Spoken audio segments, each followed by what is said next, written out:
അപ്പം നമ്മൾ normal മെഷീനിലാണെങ്കിൽ scallop ചെയ്തുകൊണ്ടിരിക്കുമായിരുന്നല്ലോ. അപ്പം ബോബിൻ കേസിൽ ഇതേപോലെ ത്രെഡൊക്കെ എടുത്ത് ചുറ്റിയൊക്കെ കൊടുത്ത് നമ്മുടെ മെഷീനിലൊക്കെ ഒന്ന് സെറ്റ് ചെയ്തിട്ടുണ്ട്. അതിനുശേഷം നമ്മൾ സ്കാലപ്പ് വരച്ച് കൊടുത്തിരിക്കുന്ന ആ ഒരു മെറ്റീരിയൽ ഉണ്ടല്ലോ, അതിൻ്റെ അടിയിലായിട്ട് ഇതേപോലെ ഒരു പേപ്പർ വെച്ച് പിൻ ചെയ്ത് കൊടുക്കുക. അതിനുശേഷം അങ്ങോട്ട് വരച്ചിരിക്കുന്നതിൻ്റെ മണ്ടേ കൂടെ വേണ്ട ഇതേപോലെ സ്റ്റിച്ച് ചെയ്ത് കൊടുക്കുക. ഒരു 3-4 ലെയർ ഒന്ന് സ്റ്റിച്ച് ചെയ്ത് കൊടുക്കണം. അപ്പം നല്ല തിക്കായിട്ട് തന്നെ ഫീൽ ചെയ്യും.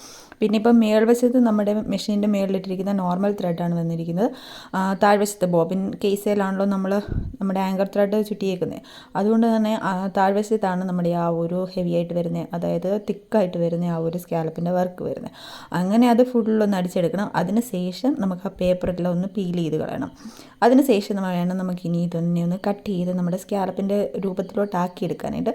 പക്ഷേ അത് ഈ ഒരു വീഡിയോയ്ക്ക് താടിയാൻ പറ്റിയിട്ടില്ല. അത് പുറകാലം ഞാൻ ചെയ്യുന്നതാണ്. ഇതിൻ്റെ ഫുൾ വീഡിയോ യൂട്യൂബ് ചാനലിൽ കിടപ്പുണ്ട്. അപ്പോൾ അടുത്ത വീഡിയോ കാണാം.